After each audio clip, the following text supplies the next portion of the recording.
Good morning, Sully. How are you? Pretty good, man. Hey, before we get going, just heard that that promo about the lottery being up to $260 million. What would be the first thing you'd buy with $260 million? First thing I would buy with $260 million, I'm paying off my mortgage. No, like literally the first thing you buy, like a sandwich or what? What would it be? First thing I would. After I take, believe me, I've got to take care of a few necessities first. That absolutely would have to come off the board. New first. Pair of Nikes or something? No, I'm going. I would really just go straight. I'll be going straight to one of the dealerships. Yeah. I'm going to a dealership and I'm buying, and I would be getting a new vehicle. I'd peg you as one of those big F-250 type of guys, big truck. No, I'm not a truck fan at all. So no, and, wow, I had you pegged wrong. No, you probably don't know, and it's a personal thing, to be quite honest with you. I'm very much against the pickup trucks because one almost took the life of my son and myself. Oh wow, going back a few years. So pickup trucks are clearly not in my job description. Corvette Stingray, something like that, some old school. No, nothing real fancy. Maybe an Escalade, something like that. Oh, there you go. There you go. So let's talk some high school hoops, man. We got the playoffs starting on Monday. Open up your notebook here for us and give us some inside tips. Some inside tips. What do you mean? You want to break it down group by group? Well, we can break it down group by group if you're interested. Yeah, I was actually bringing up some of the brackets and looking at that group. What is this? Group 2, I believe, with Sid and Minson as the 1 seed. That kind of surprised me. We haven't really talked too much about them. Camden kind of lurking as that 3 seed. Yeah, when you look at Group 2, obviously I think from the very beginning of the season, all eyes pointed at Camden. And rightfully so. They're going after their 5th straight Group 2 sectional title, and prior to Group 2, they had won one in Group 3. So, this is a program that, for the better part of a decade now, and really throughout its history, is one that you point to as being in the mix and among your favorites. And coming into this season, they were clearly the favorite in Group 2. They returned just about everybody. Added a couple pieces, and the thing right here is Camden's not the 1 seed, and like you said, Cinnaminson gets the 1 seed, and I had written before that if there is a 1 seed out there that maybe has flown under the radar all season, it's definitely Cinnaminson, and they did not win their division in the Burlington County League. I believe they're coming in with 7 or 8 losses overall. I think they're 17-7, 17-8, somewhere in that neighborhood. And it's quiet. It's been very quiet as to how they've got the 1 seed. And no disrespect to them, but I think it's clearly Camden's to lose. And Camden will play their first home game.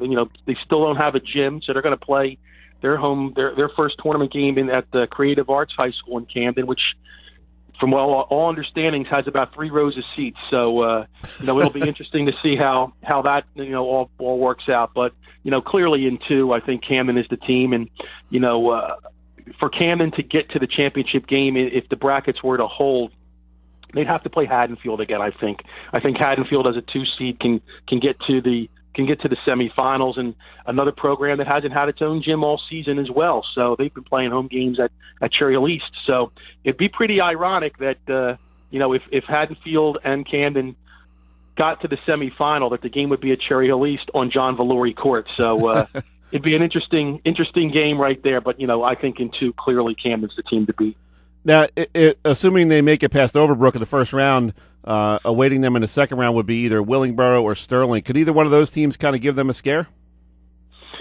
I hate to say no, because Camden has. I've seen Camden play extremely well, and the schedule that they've played. I mean, this team is absolutely battle tested, and they shouldn't have lulls at this point. But I've also seen a Camden team where you look at them and you're like, where did that come from? And I don't think that a team like a Willingboro or Sterling can really hang with Camden, but it's happened before. So, Sterling, I would think Sterling comes out of that first game, and Sterling's got himself a nice senior guard in Chris Rowe, 1,000-point scorer, and an inside kid by the name of Noah Sire, who really has solidified their defensive presence. But I think when you look at the big picture, Camden just has way too much firepower. They've got kids coming off the bench, who would be starters and maybe the go-to guys at other schools. So I think, like I said, Camden's. I would be extremely surprised if Camden did not get out of South Jersey. Talk with Kevin Minnick of NJ Advanced Media. And Kevin, turning to South Jersey Group 3, kind of looks like Timber Creek's to lose. I've been kind of looking around trying to find one of these. You know how I love to find these double-digit teams that can make a run.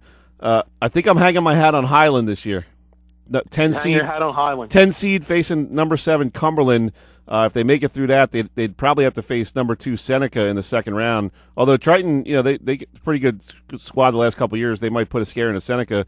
But if the seeds hold on that side of the bracket, and Highland's able to get past Cumberland, is that a team that could maybe make a run to the semis?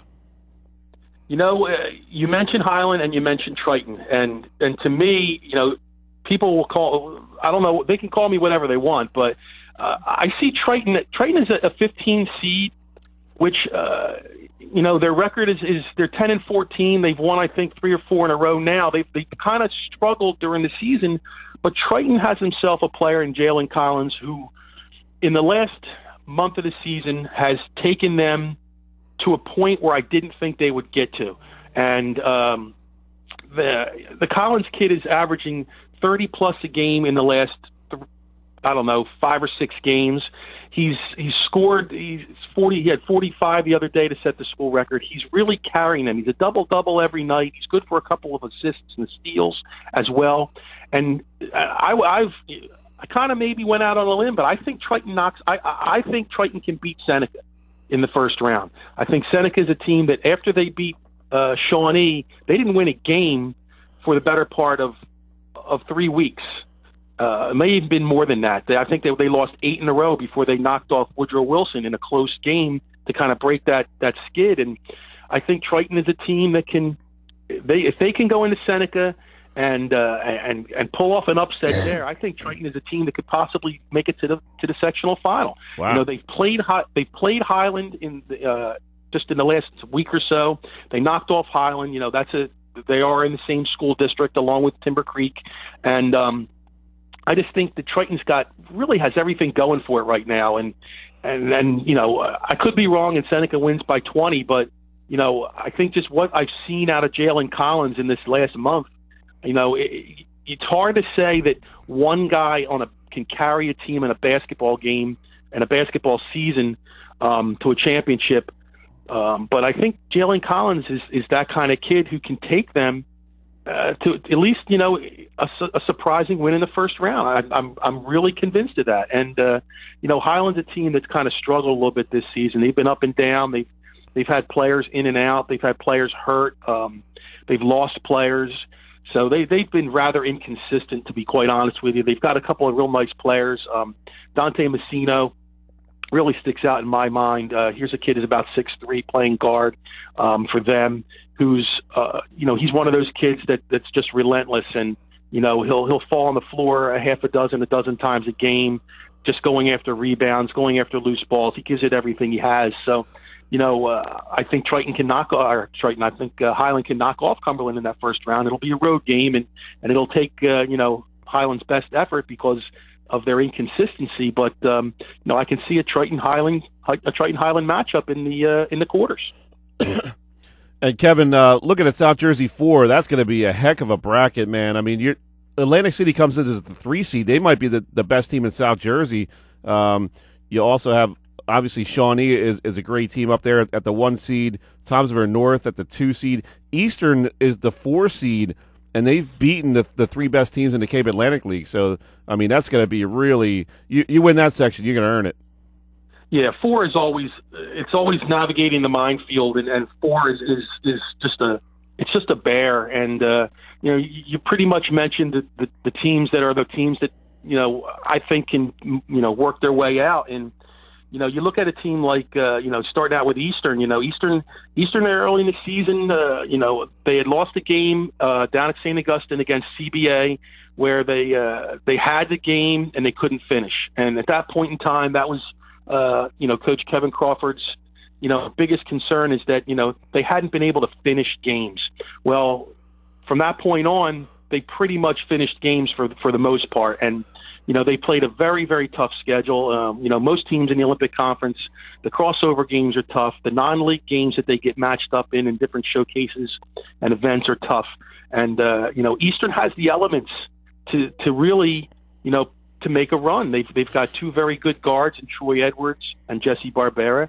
They've got a dynamite swingman in Matt Cotton, who played last year at St. Benedict's and had to sit the first 30 days this season, but has really come on strong. And they've got two big kids in Ryan Ems and Anye Okoro inside to give them, the strength you need to win games. So, the elements are there for them. But then again, you look at the other teams you mentioned. I'm really not familiar with Toms River North, but that's a team that took Shawnee to triple overtime in last year's final. So that team wants to get back to the big game. And then you got Atlantic City and Shawnee, and I don't know at this point today who's the better team. They're both playing extremely well. They both have a variety of elements to them that you look at it and you say, how you stop this? If you try to, if you try to slow AC down, if you try to slow Ray Bethea down, which most teams haven't been able to do, and Nazim Deary can get to the basket. Flash Morgan can, we've all seen what Flash Morgan can do. Yep. And I think with Flash Morgan is, I haven't seen them all that much, but the impression he gives me is when he really wants to do something, that he's not going to be stopped. And can you slow him down at all? You look at Shawnee, you got the Devaney brothers in Connor and Dylan that will shoot from half court, and that's okay because it's not a half court shot. It's a legit 3-pointer for somebody for them most of the time. And then you got Dean Knoll, who as a senior point guard there's a lot of great guards in South Jersey. Dean Knoll may be the best one. He can break down a defender. I've never seen a kid go one-on-one and break down his defender, backing him down in the lane like Dean Knoll does, and the kid attacks the rim when he's looking for offensive rebounds. And he's got he's another kid who's just relentless. So, I think whoever comes out of 4 will have earned it. Nothing will be given to them. I don't see any team winning on a fluke shot or a bad call. I think, whoever comes out of 4 is clearly going to be the team that really will have some momentum behind them and will definitely need that momentum if they want to get to, ultimately get to Rutgers. Kevin, real quick before we let you go, non-public A, that's a heck of a bracket too, even though there's only, not a full bracket. A bunch of teams have byes through the first round, but St. Augustine up top there, and you got CBA as the 2 seed, St. Joe Metuchen as the 3, and Camden Catholic as the 4 seed. That's a really good team as a 4 seed. Yeah, A and B are always very good, and always going to be extremely challenging. I think St. Augustine, like I've said before, if the St. Augustine team that I saw play Atlantic City the first time, I believe it was, shows up, I think St. Augustine can win that bracket. I think they ultimately will play CBA, and I think they can get through with that. If the St. Augustine team that I saw play against Camden shows up, it's anybody's to win because they were not good that day, and Paul Rodeo will readily admit it that he had no answers.